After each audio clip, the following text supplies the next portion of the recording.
嚇，佢哋喺度住㗎，佢哋屋企嚟㗎啦。嗱 ，Let Dog Crossing 牌啊啦，但係點解冇人理我哋嘅？哎呀，好笑啊！係啊。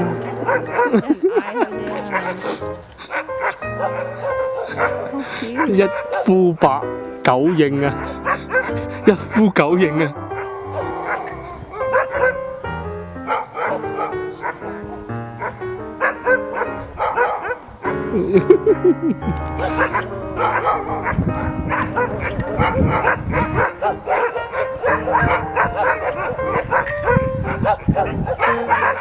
唔使打電話喎，呢度唔使識路㗎。嗌嚇？你講啊！你嗰邊隻叫嘟到啦，等我嗌睇下邊隻應嗰度。嘟到。Nobody. They're 5 weeks today. She's just very... Thank you, Chanel. Can you check and see any of the 98 buildings? Any of the room has a dog in it? She's just very shy, so it's good to get her used to people.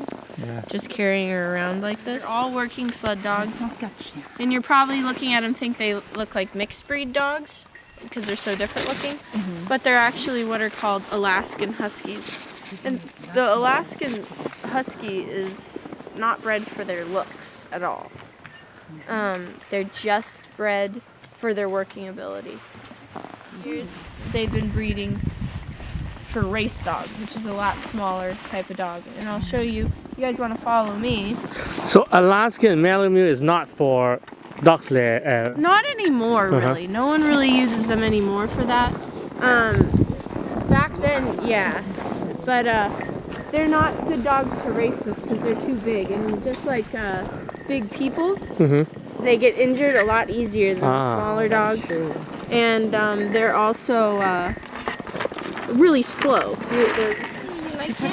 And she is what's called a distance style dog, which makes up pretty much my whole yard. They're your 50, 55 pound dogs. Yep, 12 dogs, which I don't need 12 dogs, but if I use that many, I don't have to. Yeah, it's easier on them. I don't have to switch them as much. But How often do they work? Since you have so many dogs. yeah, right now they're working every day. Every day. We're so busy. Oh yeah. The only months they don't work is usually April and part of May,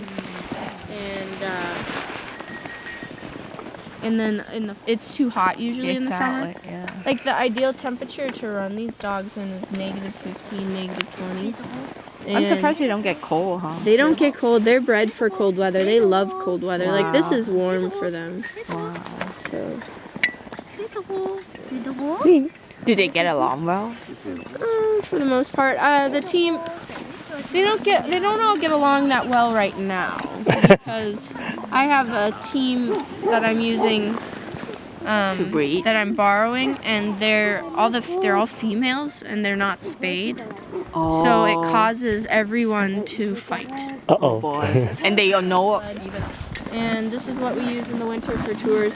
The way that this thing's set up, this line that's running all the way, is called your gang line or main line.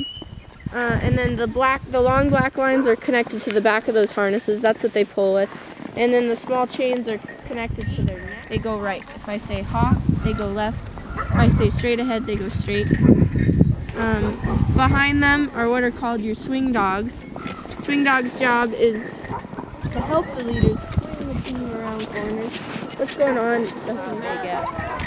Oh.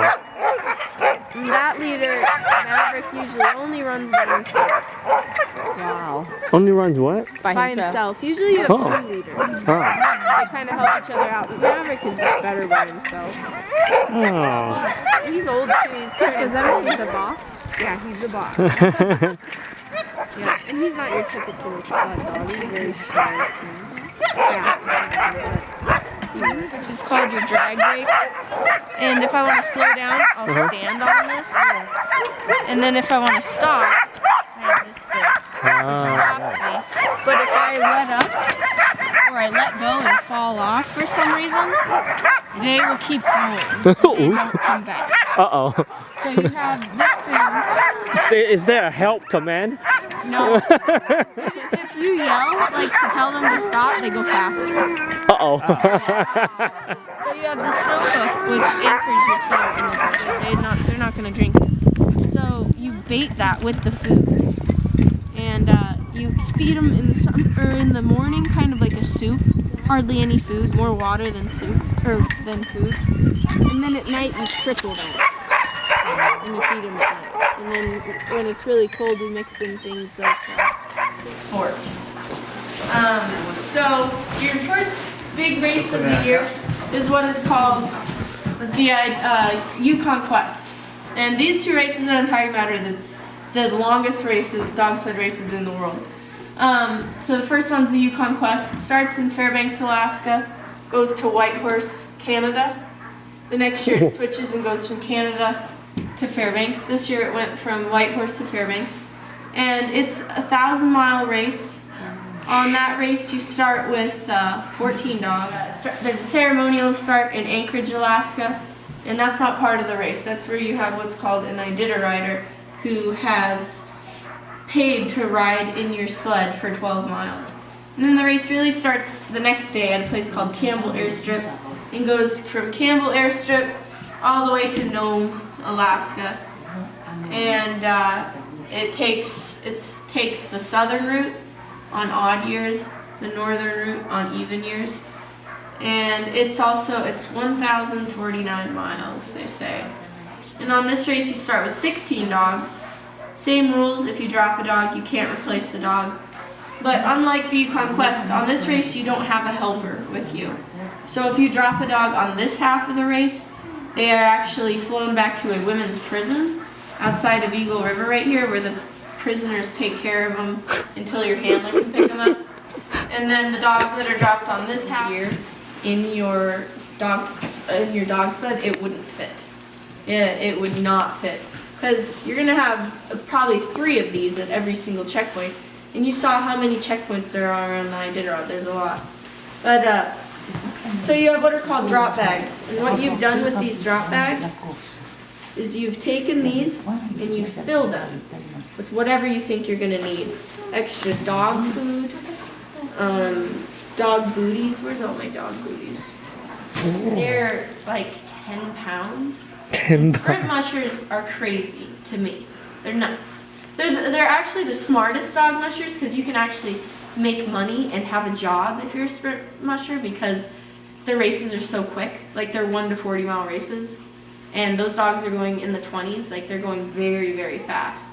But you have to be very athletic to be a sprint musher because those dogs, sprint dogs, I don't have any. Sprint dogs look like greyhounds on steroids. They look like really muscular greyhounds. You take this is your dog cooker. So on a race like the Iditarod, Yukon Quest, where did that come from? It looks like someone just used this. I didn't know that.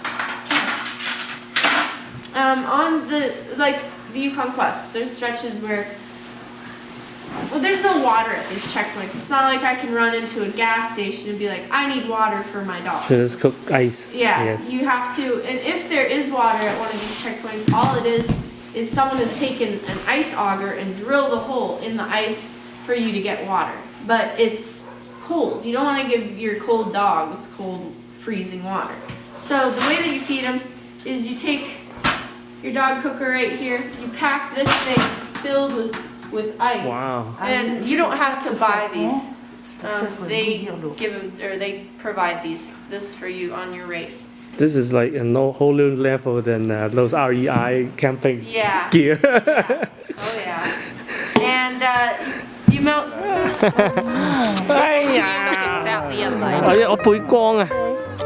And when they're 6 months old, we will start them on a sled.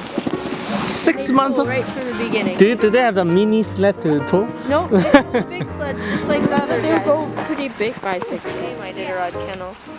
Because I know what they're gonna be like, and the best dogs in my yard are her brothers and her. She's the best dog in my yard. 好慘喎，冇得去啊！邊個大女女？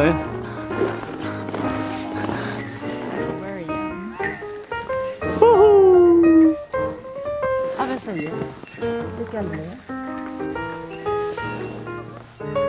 kind of just a one-person dog, also. Oh, really? Oh, yeah. Yeah. She's very loyal. Probably the most loyal dog I've ever